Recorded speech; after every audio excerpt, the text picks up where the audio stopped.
Stop all the Kyler Murray talk. Stop all the rumors about the Miami Dolphins trading up. It's not going to happen, and all it does is create more drama than daytime TV. According to Brian Flores, the Dolphins' new head coach, they are going to build something special. Not in 2019, but something that can live for decades. The Dolphins need a complete rebuild, not a stopgap solution, which all Miami Dolphins fans have seen the past 5 years, which has led to a 23-23 record. What does that record get you? Nothing.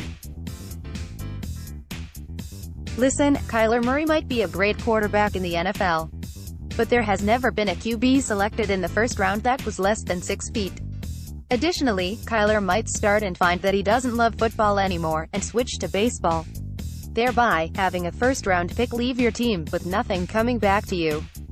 First-round picks are supposed to be the pillar of your franchise for the next 5 years. Dolphin fans have seen their fair share of wasted picks. Allocating a first-round pick to a player with all these question marks makes the risk not worth the reward.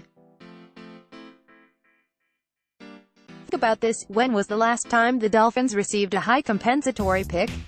The defending Super Bowl champs usually get a second or third round pick every year. This upcoming draft, they get 2 new ones in the third round. The runner-ups, Los Angeles Rams, also get the 2 third-round compensatory picks. The Dolphins got 0. What that tells you is that the Dolphins are not building within, rather throwing money where it doesn't belong. Compensatory picks are awarded to teams when a player that they drafted leaves and signs with another team, while performing well on the field. So where does that leave the Dolphins? They have their standard draft picks, 1 in each round, except for the 7th where they used it in a trade last season. The Dolphins should look at this upcoming draft to build from within. What that means is build the trenches first.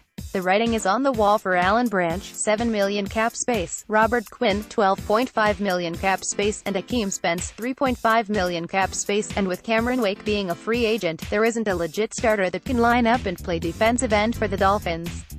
This is the biggest need for the team, and it would be wise to select a player in this position. This upcoming draft doesn't hold a marquee quarterback. The consensus is this draft class is full of dynamic players that are playing on the defensive side of the ball.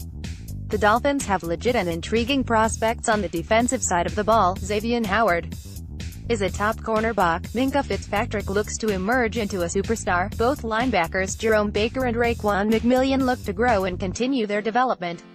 What's missing is a pass rusher. The Dolphins invested a first-round pick in Charles Harris, but he hasn't lived up to those expectations.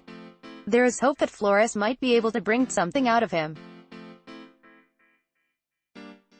More from Finn Panatisi. The goal for this upcoming season shouldn't be beating the Patriots. It's not going to happen. It might, which would be awesome. The goal is to continue to develop a team that has lacked direction and make wise draft picks that continue to build for the future. Drafting a quarterback doesn't make sense, as there isn't a true marquee player. Then look to build within. The Dolphins should focus their attention on the D and O lines, with their top 3 picks. 1 stone round 13th overall, Jeffrey Simmons, DT, Mississippi State. From where the Dolphins are selecting, we know that Simmons will be there. Ed Oliver and Quinnen Williams are the 2 best tackles in this draft class, but adding a player like Simmons is exactly what this team needs. Simmons is a 3/4 defensive end, 2nd round 48th overall. Chase Winovich, OLB, edge, Michigan State. The Dolphins needs pass rushers, and Chase is a non-stop motor that has a sole mission of getting to ball. He would replace Cameron Wake, 3rd round 78th overall. Chris Lindstrom, C, Boston College. In all honesty, Daniel Kilgore could be a cap casualty.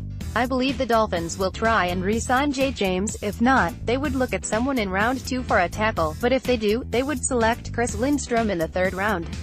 The Dolphins final add a center that can control the line of scrimmage and tempo of the game.